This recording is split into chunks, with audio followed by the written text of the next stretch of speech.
I'm Francis Dearnley, and this is Ukraine, the latest. Today, amid yet more bombardments overnight, we calculate the impact of Tomahawk missiles were they given to Kyiv, and other weapons innovations being developed by Western powers. Then we consider another suspicious death in Moscow, before exploring how the reconstruction of Germany after World War II may, or may not, provide a blueprint for Ukraine. Bravery takes you through the most unimaginable hardships to finally reward you with victory. Russia does not want peace. Erstens, wir verteidigen mit unserer Hilfe für die Ukraine auch unsere Freiheit und unsere europäischen Werte. If I'm president, I will have that war settled in one day, 24 hours. We are with you, not just today or tomorrow, but for 100 years. Nous ne pouvons pas, comme Européens, laisser gagner la Russie en Ukraine. Nobody's going to break us. We're strong. We're Ukrainians. It's Tuesday, the 7th of October, 3 years and 227 days since the full-scale invasion began. And today, I'm joined by our Associate Editor of Defence, Dominic Nicholls, and historian, Dr Thomas Clausen. First, over to Dom for the latest in the military realm. This might be a bit sub-tactical, but let's go into the Donbass. Let's go into the area of Kramatorsk. We need to talk about something that happened there on Sunday. So Russian forces conducted an FPV drone strike, fibre optic first-person view drone strike in Kramatorsk on Sunday. So fibre optic, obviously the fibre spools out the back of the drone back to the control station. So it's not under any tension. It's not being pulled from the launch point. It spools out the back of the device. It means that there's a physical link from the pilot to the device. It can't be jammed unless you get to the wire and you clip into it and do all that kind of Mission Impossible stuff, which you ain't going to do. So these things can't be jammed and therefore they can be flown directly to the target. Now, this strike on Sunday, the reason I'm going on about it, it was 20 kilometres from Russia's closest frontline position. And I think this potentially shows the next evolution in drone warfare, i.e. range. So FPV was a step up from remote control, which can be jammed and what have you. And I think this kind of range is a significant step. Last time I checked, and please correct me if I'm wrong, the weight of the fibre optic cabling was about 4 kilograms for each 10 kilometres that you could fly the thing. And obviously the weight is because these things are quite small, the blades, the aerofoil surfaces, the wings, for want of a better word, are quite small. Therefore, every extra little bit of weight means that you reduce payload or range or both. So I think it was about 4 kilograms per 10 kilometres. So if these things now are going 20 Ks, that is quite significant. And it shows that the drones have either got a bit more oomph or there's some clever technical wizardry that makes the existing drones go a bit further. Kramatorsk City Military Administration Head Alexander Honcharenko said that this drone hit a car. Now, okay, not the greatest target of all time, but it does show that Ukrainian logistic lines on that Sloviansk-Konstantinivka highway that runs through the entirety of Ukraine's fortress belt in Donetsk Oblast is now potentially in range of these things. The ISW, Institute for the Study of War, US-based think tank, says that Russian strikes against logistic hubs and what's called ground lines of communication, road and rail routes basically, along that fortress belt are part of Russia's effort to, or they've been driving this drone technology in order to generate battlefield air interdiction. Now that is basically a military term used by Air Force Johnnies depicting the battle beyond the immediate battle. So you've got the close fight, the one beyond that where all the logistics are and all that kind of stuff. That's what battlefield air interdiction does, normally by piloted aircraft. So if drones are now able to reach into that, as well as the close fight, but get beyond that zone to enable battlefield air interdiction of logistic sites and fuel dumps and all the rest of it, that is significant because without that, you can't sustain the close fight. And also, if one achieves a breakthrough somewhere on the line, the enemy can't reorganise quickly, can't re-equip themselves to face that new threat if the second-order logistic stuff has been interdicted. So I labour on that for a little point, but I think this is quite a moment. I don't know what quantity these things are able to be produced in. We think Russia's able to produce about 50,000 fibre optic drones per month of all types. So these particular ones, we don't know. But I thought it was quite interesting. Thought I'd better bring it to your attention. Elsewhere across Ukraine, Russia yesterday fired 180 drones and 2 missiles at Ukraine. 88 of the drones were brought down, either shot down or brought down by electronic warfare. There were trains hit again in Poltava. That continues the recent trend. So Poltava is in the sort of centre east of the country. It's the bit between Kyiv and Kharkiv, basically. Kremenchuk in Poltava was hit. 1,000 people were left without power there across the region this morning. Slightly further north in Chernihiv region, the town of Paluki was hit as well. 60,000 without power initially. Now, on the outskirts of the city of Chernihiv, somebody had scrawled the word occupants on a war memorial in Val. That's to the southeast of one of the suburbs of Chernihiv. That's the site of a mass grave of Soviet soldiers from World War II. The Ukrainian police said they know who did it and that the individuals may face up to 5 years in jail. But it's an interesting moral question again. Elsewhere in Kyiv, during rush hour this morning, Russian drones attacked, were many shot down. Thanks to freelance journalist Tim White for much of the information there. Also earlier today, reporting from Hombre Intelligence, the global maritime risk management firm, they say a Turkish fisherman discovered what's thought to be a Ukrainian maritime drone off the coast of Turkey, so right down in the southeast corner of the Black Sea. They say a local fisherman discovered the drone drifting. They've seen footage released by the fisherman which shows a capsized grey-hulled craft, and from that footage they think it's a realistic possibility that that drone may be a Sea Baby, one of the different types of Ukrainian sea drones. Now, they do know, Hombre say they are aware of previous drone discoveries along the coast in the last week, and they think that this is all from those recent attacks on the Russian port of Novorossiysk up on Russia's Black Sea coast and the port of Tuapse, a little bit further to the, I think that's south, Tuapse, south of Novorossiysk. Anyway, they're about 50 k's away from each other. So, as of writing this morning, Ambre said that drone was still drifting at sea. Just as a reminder, if it is a Sea Baby, these things carry a payload of 300 kilograms of high explosive. So you don't want to go poking it with your rod, Mr. Fisherman. Their advice to vessels in the Black Sea is to do comprehensive risk assessment and post lookouts on the bow of the vessels. You do not want to ram these things. Now, over to the west of the country, and the SBU, the Security Service of Ukraine, they said this morning that they've detained a Russian national in the city of Lviv, who they say spied for Russia while serving within Ukraine's military. This man is suspected of working for the FSB, Russia's Federal Security Service, and coordinating strikes on his own temporary military base and other positions throughout Lviv Oblast. So according to the SBU, the man used anonymous chat apps to send locations of military convoys, logistic depots and fuel parks near the border with Poland to his Russian handlers, believed to have been recruited through his brother, an individual who we're told lives in Russia. Possibly connected, we don't know, but you'll remember the Lviv region was hit by a massive combined drone and missile attack overnight on Saturday, Sunday. Now, I mentioned the ISW earlier on, the Institute for the Study of War. They've produced a very good graphic which is titled Russian Military and Security Service Objects Within Range of Tomahawk Cruise Missiles in the Russian Federation. It's worth a look. It says that there are at least 1,945 Russian military objects, including 76 airfield, in range of the 2,500-kilometre Tomahawk variant. If they were gifted, if the US did supply Tomahawks to Ukraine and didn't go for that one but went for the 1,600-kilometre variant, ISW says that still leaves over 1,600 military objects and 67 air bases in range. Now, both those variants are able to hit the Engels 2 airbase, from which Russian bombers regularly fly to launch the glide bombs and cruise missiles into Ukraine, and they could also hit the Shahed drone factory in Yelabuga in Tatarstan. Now, George Barros, who's the Russia team lead at ISW, says that Russia launches over 500 Shahed drones at Ukraine every few days. That's what we've been saying. And if Ukraine had Tomahawks, they'd be able to destroy that factory in Tatarstan that has the capacity to produce 2,700 Shaheds monthly. Retired General Ben Hodges, the former commander of US forces in Europe, said on X, killing the Archer is always more effective than trying to intercept all the arrows. However, others have voiced a bit of concern, putting the opposite view, some saying never interrupt your enemy when they're making a mistake.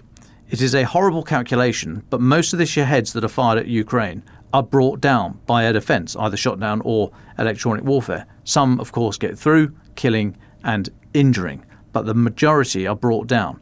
So if Ukraine destroyed the factory, might Russia divert resources into other munitions that are more effective? Question mark. Debate.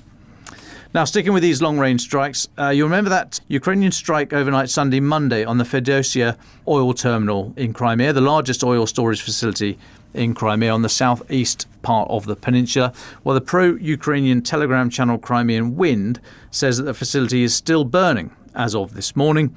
The blaze said to have now spread to other oil tanks in other parts of the depot there.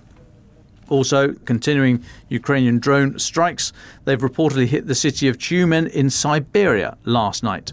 Local officials there reporting. They said 3 Ukrainian drones had been shot down over an industrial facility in the city, but they said there was no fire, no casualties, no explosions occurred as a result of that attack. They said the facility continues to operate without interruption. Russian media telegram channel Astra, citing local residents, said the intended target may well have been the Antopinsky oil refinery, which is in the southeast part of the city. Clearly part of wider attacks across Russia, because the MOD in Moscow today said that yesterday they'd shot down 184 Ukrainian drones, the majority brought down over Kursk, Belgorod, Nizhny Novgorod and Voronezh oblasts. So the long-range strikes by Ukraine continue. And that's us up to date, Francis. Well, thanks very much, Dom. We're always warning Russian executives to stay away from windows. But it seems the former publisher of the Soviet newspaper Pravda didn't get the memo. He's been found dead in Moscow in the latest of that series of suspicious suicides. Vyacheslav Leontiev, 87, is reported to have thrown himself from the window of his 5th floor flat in the west of the Russian capital after suffering a nervous breakdown, a police source told the state news agency. Now, just as a reminder, Pravda, which ironically means truth, was the official newspaper of the ruling Communist Party until the collapse of the Soviet Union. Leontiev ran its publishing house from 1984 and remained in its orbit really until the very end, and then as it became another entity afterwards. Now, as the Times report, Andrei Malgin, an exiled opposition journalist who knew him, said the ex-publisher gave the impression of being a secret millionaire.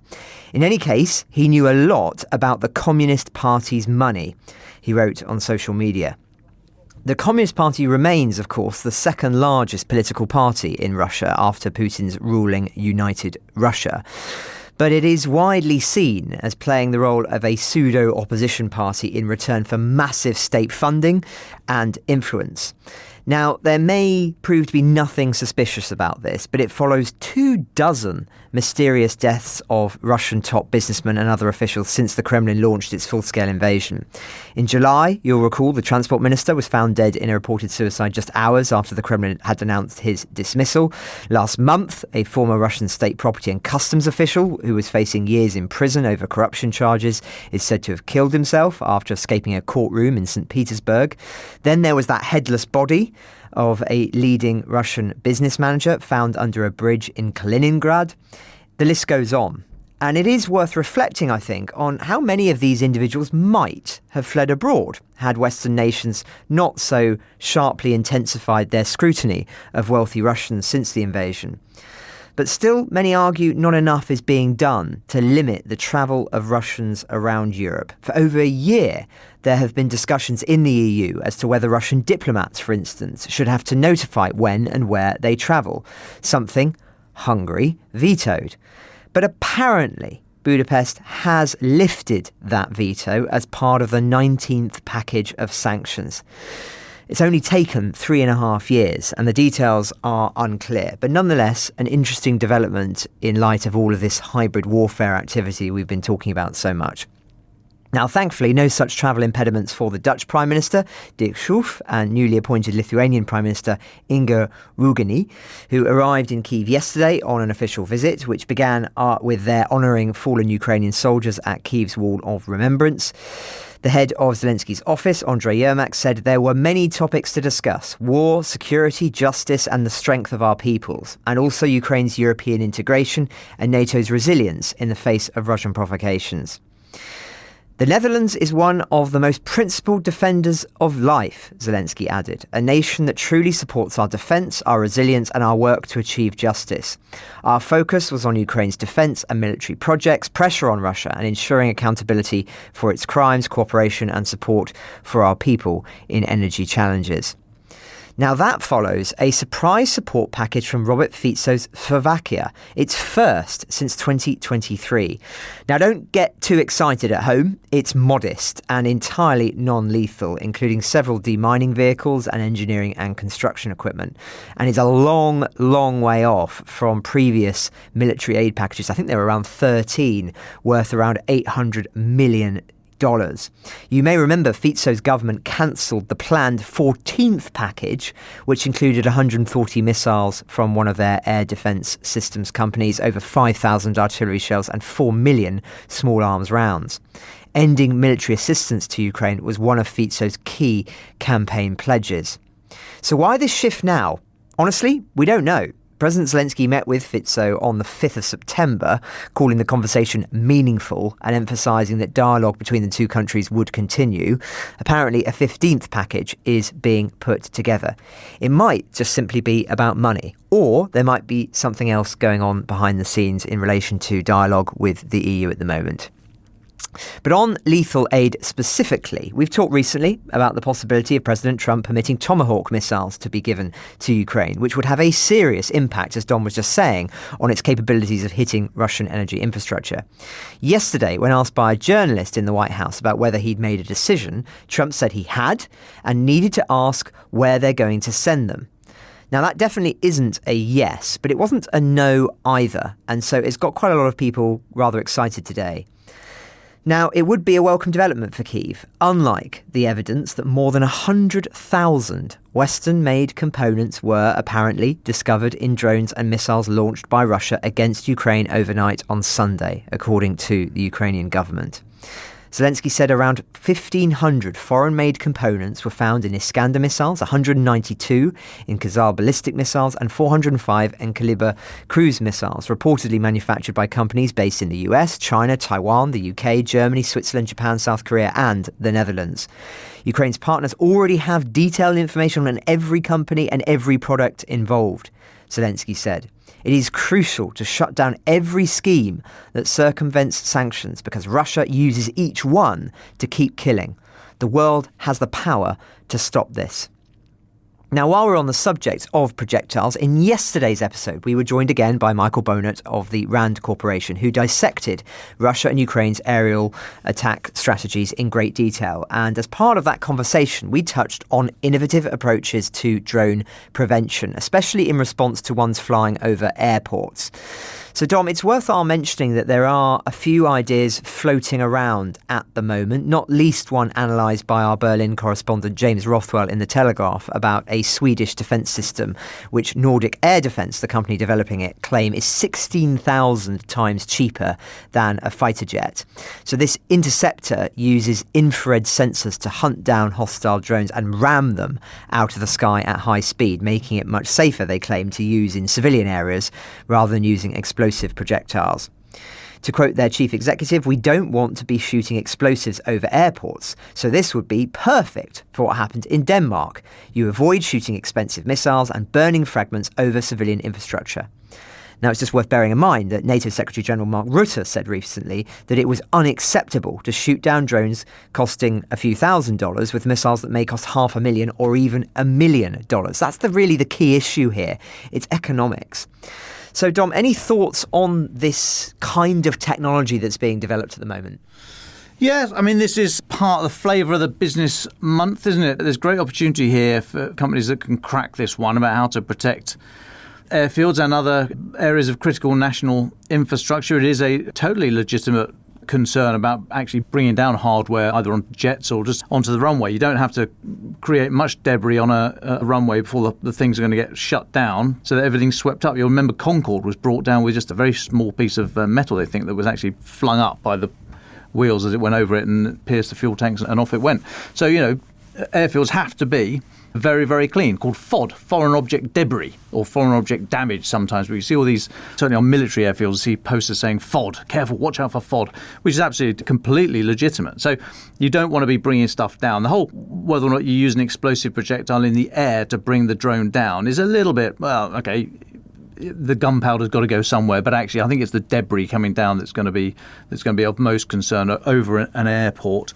I mean, there's a lot going on at the moment. I noticed that story from James today. I mean, good luck to the company, and I really hope it works. I take a slight sort of pinch of salt when I see a nice glitzy press release and all that. I get bombarded by PR agencies sending me stuff that's cutting edge and it's going to win the war tomorrow and it's a million times cheaper than bow and arrow and God knows what else. So fine, yeah, brilliant. Once it comes into service, we can all have a look at it. Or do a trial. Think about drones. They are largely uninhabited, so you can actually fly these things around and shoot at them. So you could do some really realistic trials, but are you going to invite firms to a sort of best of breed trial where someone's going to win, someone's not going to win, someone's going to come last, and then publish the results because you don't want to be the company who comes last? So, completely legitimate business reasons why you may not want to partake in some of these kind of things. I do notice that there was a thing in Business Insider reporting yesterday saying that Thales, the French-owned European arms manufacturer, they have delivered anti-drone munitions to Ukraine. They say this thing, they're calling it the FZ-123, not the punchiest of titles, but they've said this is a maximum range of 3,000 metres. It's going to be fitted onto 70mm missiles, but that's going to be packed with thousands of small steel pellets. It's basically a shotgun, basically an airborne shotgun. Blast that into the sky, and the drone is just not going to be able to withstand being hit by that kind of stuff. Of course, as I said earlier, over an international airport, do you then want thousands of small steel pellets lying about just saying, please suck me into an engine intake? No, the answer is no. I know you were thinking about it, but the answer is no. So, it's a tricky one. Technology is moving on. I mean, there's some great ideas out there, everything from the electronic warfare side down to nets, just firing nets at these things, because that's going to produce less debris, you would imagine. But no one's quite cracked it yet. I'm all for this level of innovation. It is a very real concern.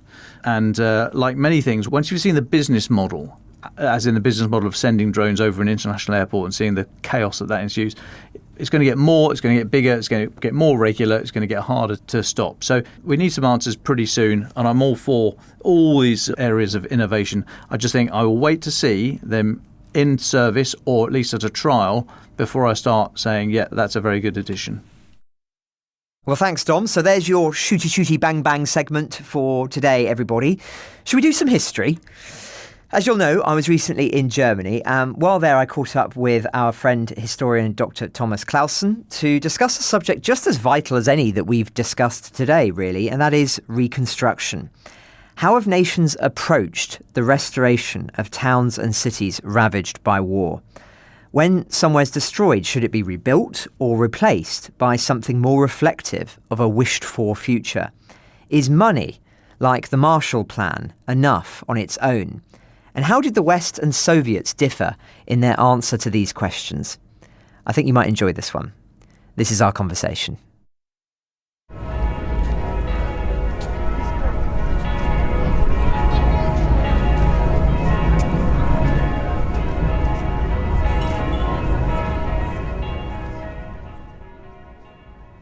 Well, Thomas, you've dialed into the podcast many times over the years. We've talked about Clausewitz recently. We've spoken about Brest-Litovsk and all manner of historical subjects. But today we are, for the first time, talking to each other on the podcast in a German city, in your home country. And so it's great to be here in Frankfurt, and we are currently in the shadow of the great cathedral here.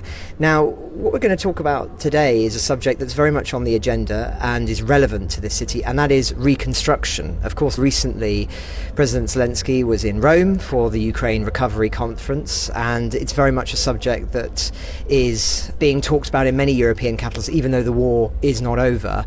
But Frankfurt is a city that was devastated in the Second World War, just as certain settlements in Ukraine have been devastated. And I believe you were saying 70% of Frankfurt was rebuilt. Is that right? Yes, that's true. So especially during two devastating air raids in March 1944, basically the entirety of Frankfurt Old City was destroyed. So out of roughly 2,000 buildings, only one survived intact. Mostly were wooden medieval buildings, so you had a very small, dense old city, and that went up in flames basically, partially of course also because the Nazis focused on protecting heavy industry and not the buildings in the inner city. And of course that's something that already is quite distinct from the Ukrainian approach to war, where they've prioritised defending civilian areas with anti-aircraft fire, as well as many of the technologies like Patriots that we've spoken about on the podcast many times. But the reason I think it's an interesting subject to think about in the context of Germany, of course, Germany is a country that reconstructed itself in every sense and at every level of society, both physically and culturally, after the Second World War. And of course the context is very different. Germany was a defeated power and it was an occupied power, but nonetheless there are some lessons here. And of course, let's start perhaps with the most obvious and relevant today, and that's economic. So when we think about the Marshall Plan, how important was the Marshall Plan in rebuilding Germany, that foreign investment? So there's been a long debate in historiography regarding how important the Marshall Plan was, and I think the consensus to some extent is reconstruction or the rebuilding of the economy was already underway, and in that sense the economic impact was maybe not as big as some people have said at the beginning.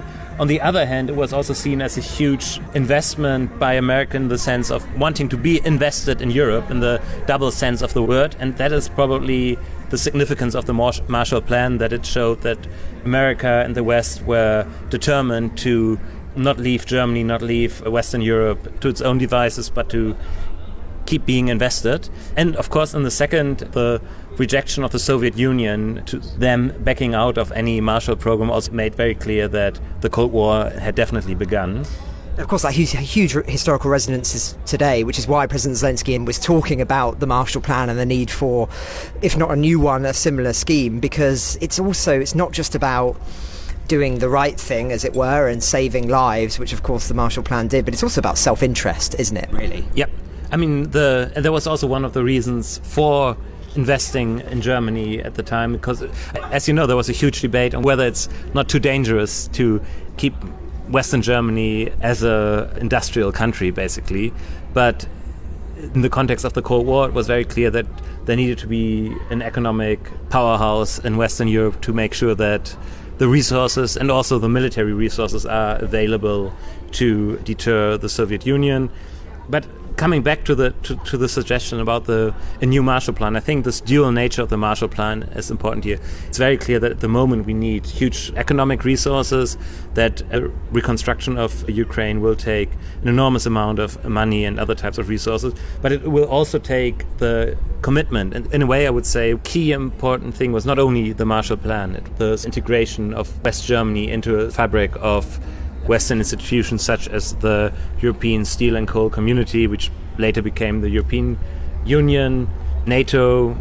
And I think with regard to Ukraine would similarly be important, not just to say, well, we are transferring money, but also to make clear that Ukraine needs to be integrated into Western institutions, such as possibly the European Union, such as possibly NATO, because otherwise there's no way that we can have a limbo, or that we can say, well, we only reconstruct buildings, but it's also a process of construction of institutions. And of course there are elements and efforts already underway on that score, hence why Ukraine is seeking to change its laws to more conform with possible future integration, although of course it's going to be a long road, many believe, because of the challenges for the European Union, say, of integrating the Ukrainian economy into its system, as well as, of course, the political risks and there not being the end of the war. But political integration, economic integration. But I'm also interested in, and I think this is the subject in a way that's most relevant being here in Frankfurt, is this physical reconstruction.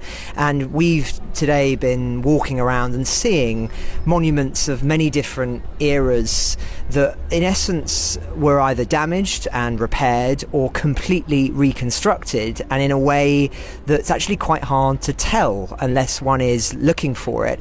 But of course that wasn't and isn't without a lot of tensions between rebuilding the past and looking towards a different future that isn't shaped by that. And of course that is also a relevant discussion in the Ukraine context. I wonder if you have any reflections on those echoes. Well, first of all, I want to pick up on something you just mentioned about the long road of reconstruction. And That is, of course, true, and I'm always very adverse to wishful thinking. It's going to be tremendously difficult.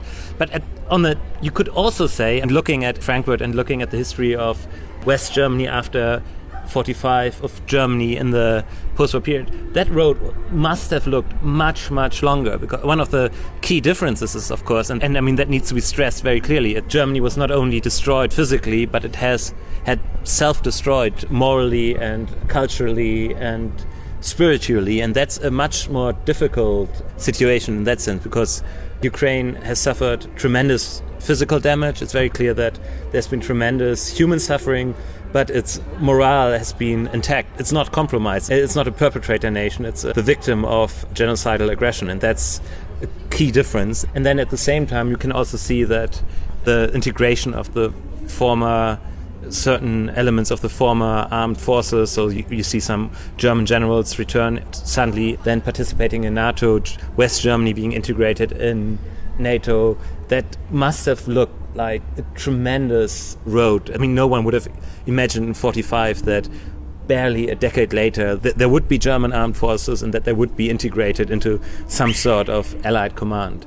And I mean, you could also say with East Germany as well, that was quite some speed being integrated in a admittedly very different system. But so in that sense, one should never underestimate how quickly history can progress, and the task of rebuilding Germany and to denazify Germany, you could always argue how successful that was, but that was definitely because it had these various dimensions larger than what we would now be facing, because Ukraine is already making huge steps towards integrating with Western institutions, with making moves towards the European Union, trying to align certain legislative frameworks.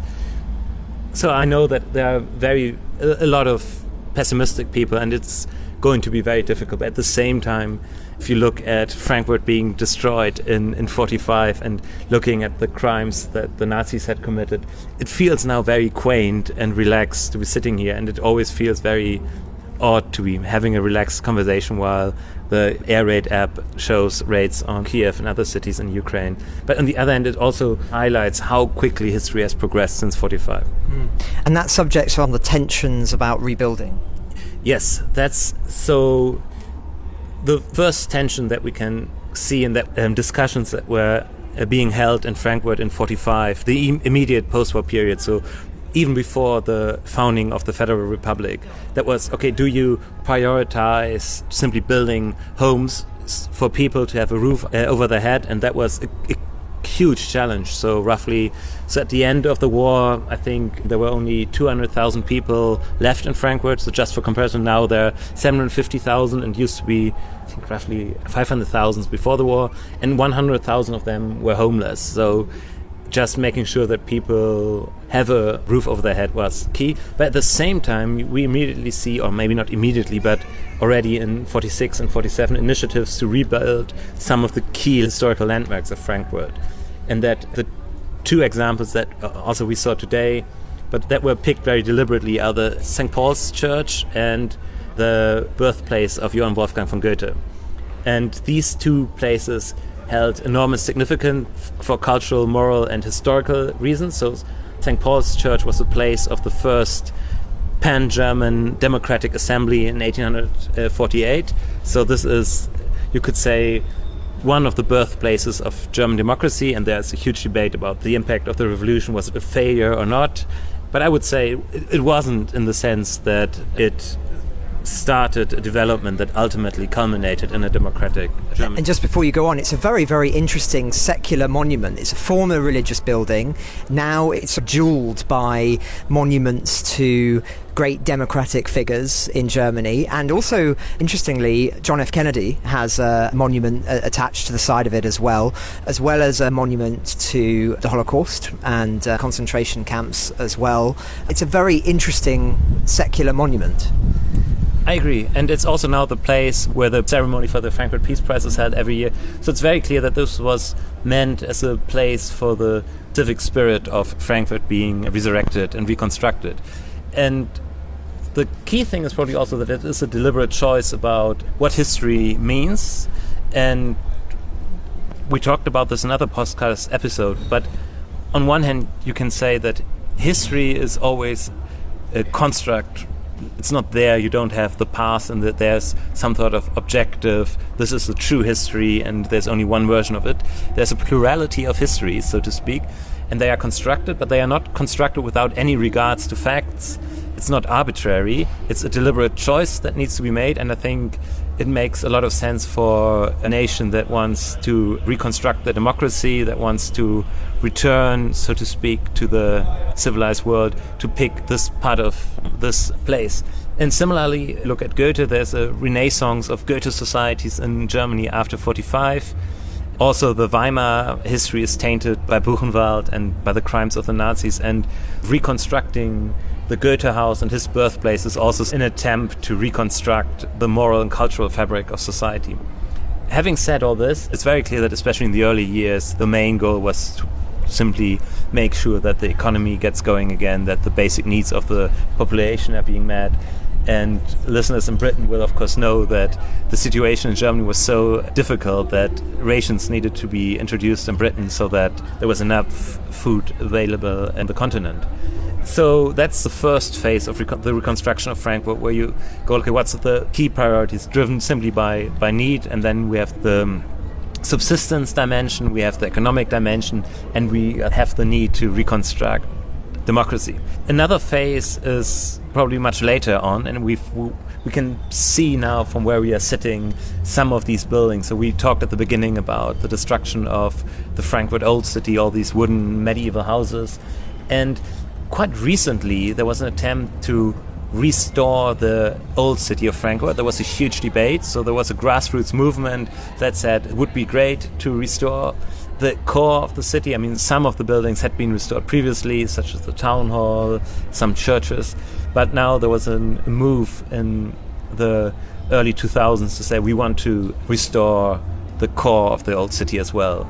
And between 2012 and 2018, there was now a lot of building going on, and we are looking at the result of this, which is basically a combination of, you can see some of the medieval style houses, they look quite realistic, and you could, well, maybe in a few decades when there's enough patina, you would not immediately see that these are new buildings, but you can also see some architectural elements are quite modern, but they are almost a quotation of the old medieval buildings. This initiative was facing a lot of criticism at the time, as you can imagine, especially some people were saying, well, this isn't authentic, this is just a sort of Disneyland. Others were saying, well, it's also not quite as economic maybe as just having huge apartment blocks there. Others say, well, modern forms of architecture are much more pleasant, and I would probably disagree with that point. And I think the result is quite amazing, because you can see that history is alive. You can sort of see how medieval Frankfurt might have looked like, but it's also clear that this is not a dead history, but this is something where people actively try to make history their own. And I think this tension point is very interesting in the Ukraine context as well, because I've spoken to many Ukrainians who, on the one hand, as a result of the war, are trying to resurrect their culture, and a pre-Soviet culture, a pre-Russian shaped culture. Many of them would articulate it as such, in the same way that we were just describing Goethe's house being reconstructed here. And yet at the same time, there are those who don't want to look back and really want Ukraine's future to be very much driven forward. And that future is one that is motivated by Western investment, and I suppose as a corollary to that, contemporary buildings too. And of course that is something that I think we are going to see play out in the Ukraine context after reconstruction as well. But of course there's another side when we're having this conversation in the German example, and that is the occupied Germany in the east. And perhaps you could talk a little bit about what the Soviet approach was to reconstruction and how that may have differed from what happened in the West. Well, first of all, I think this is a time for a shameless plug for the book Kings and Communists by my friend Markus Koller, who looked at destruction and the reconstruction of certain buildings in East Germany, particularly, for example, the decision to destroy the Garnison Church in Potsdam. Usually you think that, this was the East German communists trying to destroy a symbol of Prussian militarism, but it's also, him looking at the archive, suddenly becomes clear that decisions about reconstruction, destruction, etc. are sometimes driven by motives that are much more mundane and much more tied up with court politics at the time, in this case of the East German Communist Party. I mean, let's not beat around the bush. They were systematically erasing traces of German historical destruction that was wrought on Berlin of buildings that were still standing in 1945 was pretty extraordinary and systematic, was it not? Well, there's always a debate on how systematic the communists actually were, and it's very clear that a lot of the destruction also happened after the war. Also, of course, there's a question of where do you invest the resources. The interesting thing about East Germany is, I would say that, I mean, on the one hand, you have a movement there that tries to reconstruct a different narrative of the German nation, and that's almost mirrors what is happening in West Germany. So we just talked about, they look at the St. Paul's Church and Goethe's birthplace, but East Germany has Weimar, so the place where Goethe worked, and they put a lot of resources into this. There's also a very interesting book by Albert Norden, who was tasked with a lot of propaganda efforts by the Politburo of the Socialist Unity Party. A fascinating character, Jewish background. He emigrated, of course, during the Second World War, came back from America, and then worked on reconstructing the German nation.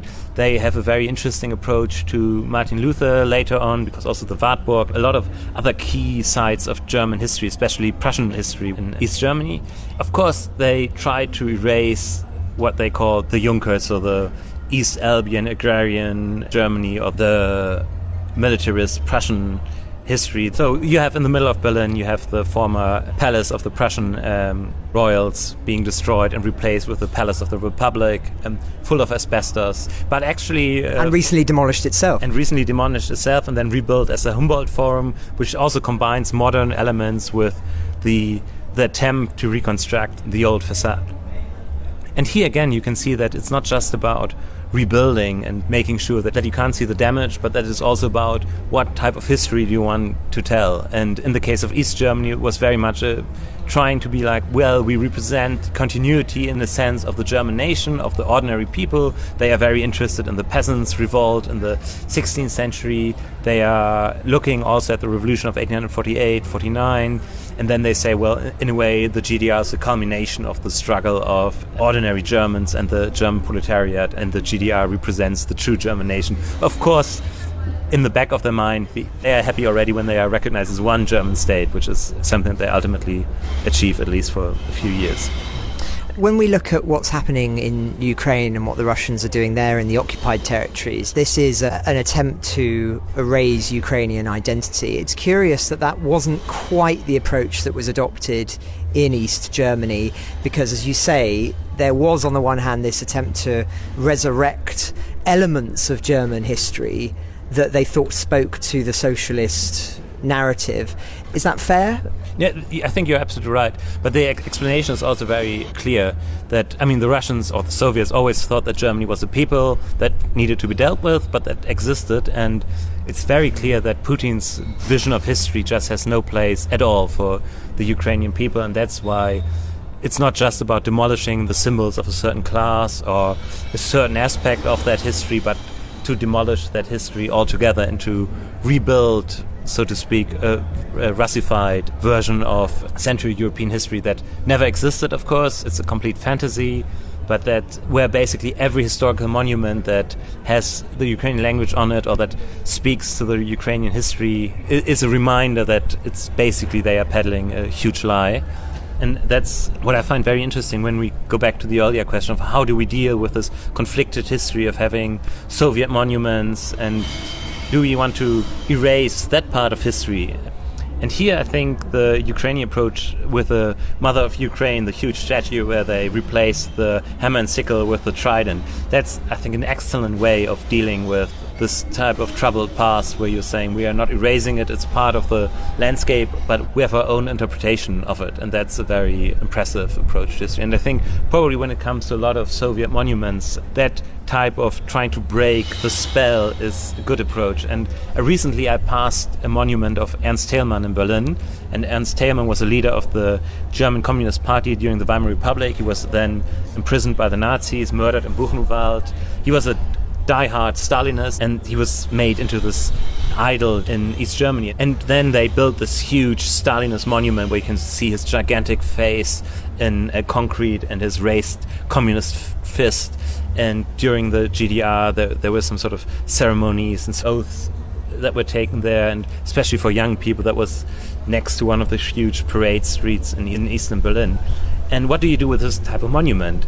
And when I passed this monument recently, someone colored the name of Ernst Thälmann, so they picked the S and the T, and then the Alman, so that reads Saint Alman, which is a play on Alman being the Arabic word for German, and then, he looks a bit like the patron saint of a very type of German without a migration background. That's maybe a bit of a stupid joke, but you also break the somberness and the monumental, oppressive aura of such a Soviet It's monument. an engagement with the past without the erasure of the past. Yes, a bit like making a Darth Vader statue out of Lenin. That's something that happens in... There's another subject that I think is also quite resonant here, and it's one obviously that was experienced by many European countries, not just Germany, but we were talking earlier on about the extensive bombing that Germany endured, just as London and many other, say, European cities endured. And the consequence of that, of course, was a trauma of a civilian population, albeit one, as we've already talked about, and very different because it was a perpetrator nation, but nonetheless, there were many ordinary people who'd endured the horrific firebombing on Hamburg and Dresden, and here in Frankfurt too. And I wonder if you could just comment about the suppressed trauma that Germany endured after the war and the ways in which it overcame that, or did it ever overcome that? I think it's a process, and as you said, and I think this needs to be stressed, the situation isn't so far complicated because the horrors for the civilians were enormous. You can read accounts of the firestorm in Hamburg after the Operation Gomorrah, the bombing of Dresden, a lot of German cities. At the same time, of course, we have the German bombing of Rotterdam, the destruction of Warsaw, and the fundamental context that happened during a war that was deliberately started by Nazi Germany, and then at some point in the war came back to Germany's cities. So that makes it very difficult to find the right words to even come to terms with this type of trauma. It's very clear that it's still prevalent, even when you suddenly, every year, you have, in a number of cities, people suddenly need to evacuate because some old bomb was being found. That's also an experience that happens in Britain, but it happens frequently in Germany. So you can see that for some of the older generation, at some point, especially when they are very old, suddenly the stories of those bombing raids come back. And a couple of years ago, there was a popular historian, Friedrich, who published a book, The Fire, which became an instant bestseller, where he recounted damage that was being done to the cities with some very highly problematic comparisons almost to the Holocaust or the language of the Holocaust. And this brings me to the conclusion that it's very important, I think, when we look at the reconstruction of these buildings that were destroyed, that it's not just we are trying to erase the history or we are trying to forget why it happened, but that the reconstruction happened almost in dialogue also with some of the Allied nations. So, as you know, in Dresden, the Frauenkirche that was reconstructed, the cross on top was made by a relative of a Royal Air Force pilot. Here too in Frankfurt, some of the foreign governments or foreign industries sponsored certain parts of it, and so it's embedded in a dialogue about a more peaceful Europe. These are all examples, of course, of successful reconstruction. What are the limitations, though, of reconstruction? I think that's relevant to what you were just talking about. Well, I think the most important limitation is that there are certain aspects of that city that were destroyed that are not retrievable. And I'm not even talking about some of these medieval buildings, but the biggest gap that's not visible, and that's the problem, is that Frankfurt had the second largest Jewish community before 1933. And you can see, of course, the traces. There's a Jewish history, and there is Jewish life in Frankfurt, but that part of Frankfurt's history and the people that made up that history, they were expelled, destroyed, murdered, and that's nothing that construction, even if you rebuild the democratic buildings, it's lost. And that's probably the type of loss that's the most tangible in a way, because that type of Frankfurt is to a large degree lost, and it wasn't destroyed in an Allied air raid, it was destroyed by the Germans themselves. But as you say, it is commemorated here, and I think over the course of this conversation, I think one of the abiding themes is the degree to which, whilst there are, as you say, very notable and important exceptions, on the other hand, there is a story of optimism here, what reconstruction can do from absolute devastation. And of course, we have talked on the podcast now over the last 3.5 years of places that have been absolutely devastated, and one cannot even conceive of them ever being reconstructed. And yet, you look, I challenge you at home if you've never done so, just look at the devastation of Berlin, of Frankfurt, of Dresden, as it was in 1945. And as you say, Thomas, within 10 years, these places were thriving again and on the road to what Germany is today, which is a thriving European nation, which is part of the family of nations. And so there is a story of hope here amidst what was once pure hopelessness, I'm sure. But have you got any final thoughts on any of these subjects that we've talked about? Well, one point is always that also the construction is always a struggle about narratives, and that it's also important to keep in mind that there's no single way of doing it, and there's always going to be people who say, well, maybe we should leave a ruin up there. And that happened with the Frauenkirche in Dresden, was left as a ruin deliberately, as a sort of memorial, to remind people of the horrors of war. And in part there are some churches where this is still the case, also in Hamburg. So erasing that type of horror and rebuilding it to make everyone feel good, so to speak, that's problematic. At the same time, you don't want to live in a museum of the horrors of war. You want to make clear that it can be a place where happy lives can be lived again. So I think it is important to really make sure that the right voices and a plenitude of voices are being heard, and that sometimes means that there's even a tension in the type of memorials that you choose. And that goes back to, we talked about at the Paulskirche, where you not only have some of the heroes of German democratic history, so you have Heinrich von Gagern, a liberal politician, you have Zinn, the first social democratic minister-president of Hesse after the war, but you also have John F. Kennedy. And I think that's maybe the most important takeaway, that this type of reconstruction was only possible in the context of very strong Western institution, and that the reconstruction of a lot of the buildings in the GDR after reunification were also dependent on this web of institution. But finally, I think there's also a thought that it almost feels a bit unfair if one looks at it. I mean, it came with a lot of hardship also for the citizens here, but you can see that these cities are very nicely reconstructed, also because reconstruction in the case of the Federal Republic started in 1945, almost immediately. And that's not true, for example, for Warsaw, for some of the other cities that were destroyed by the Germans in Eastern and Central Europe, where not the resources, but also, of course, the political and institutional context was very different. So maybe if we come then back to the theme of reconstruction, there is, I think, we need to pick the type of narrative that we want to focus on, or the type of history that works. And that's, I think, a pan-European, pro-Western reconstruction of history that to some degree is, of course, a construction of history. Maybe it wasn't always there. Maybe it's a monumental approach to history that doesn't live up to quite all the astute criticisms you could make. But I think we need also a monumental pro-Western history, and construction and reconstruction and reimaginings of buildings can be an important pillar. As you say, this is a dialogue that's taken place in Germany and is still taking place here, and as I say, is very much happening, relating to and in Ukraine at the moment. So thank you very much, Thomas, for a really interesting conversation, and thank you very much for showing me around Frankfurt. You're welcome. After our interview, we've just come into Nicholls Kirche, which is one of the reconstructed churches here in Frankfurt. And there's a poem here written by a child in Chernobyl, Ukraine.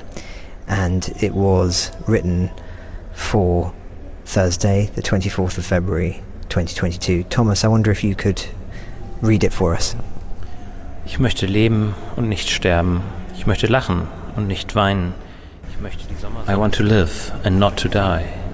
I want to laugh and not to cry. I want to feel the sun in the summer. I want to sing if life is happiness. I want to fly towards the blue sky. I want to swim like a fish. I want to extend my hands in friendship to young people in other countries. I want to live and not die. I want to laugh and not cry. Ich möchte lachen und nicht weinen.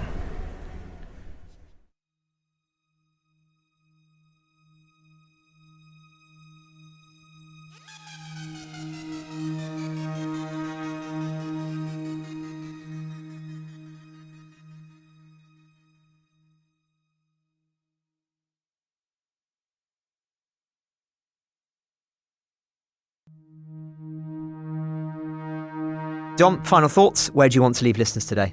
I just want to say thanks, actually. So yesterday, one of the pieces of news, I was talking about this corvette, I think, with the Russian vessel that was attacked by Ukrainian special forces 500 k's east of Helsinki, inside Russia, said to be on its way to the Caspian Sea. And I was flummoxed initially because there's not a very obvious waterway between the two. But of course, there are waterways. There are canals, ship canals, rivers, all the rest of it. So thank you to the numerous people who pointed me to the Volga-Baltic waterway, series of massive ship canals linking a lot of the rivers and lakes, including Lake Onega. I think that was it. That's the one where this craft was hit. So thank you to everyone that pointed me in that direction. I was not aware of this infrastructure. I mean, I guess the thing didn't walk there. I kind of knew that it would have got there somehow over the blue wobbly stuff, and I didn't know about this network. So thank you very much to those that have put me straight and narrow on that.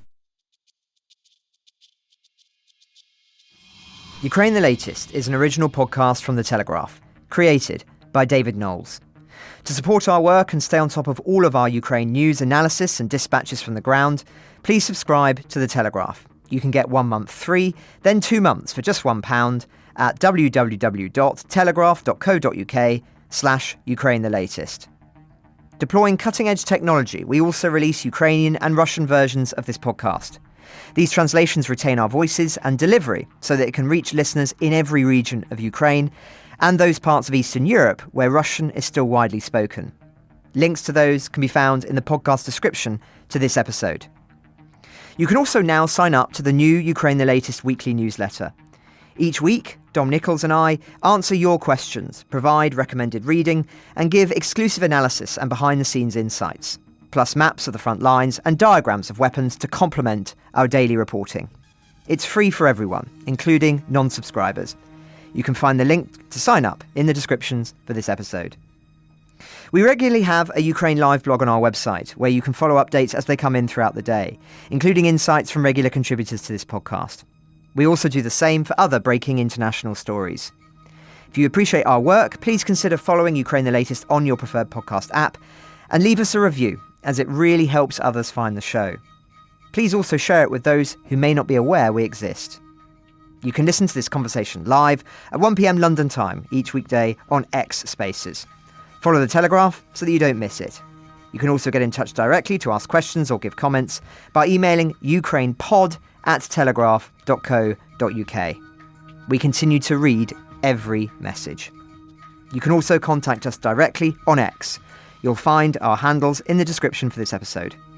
As ever, we're especially interested to hear where you're listening from around the world. Ukraine the Latest was today produced by Rachel Porter. Executive producers are Francis Dearnley, Louisa Wells, and David Nicholls. My name is David Nicholls. Thank you all for listening. Goodbye.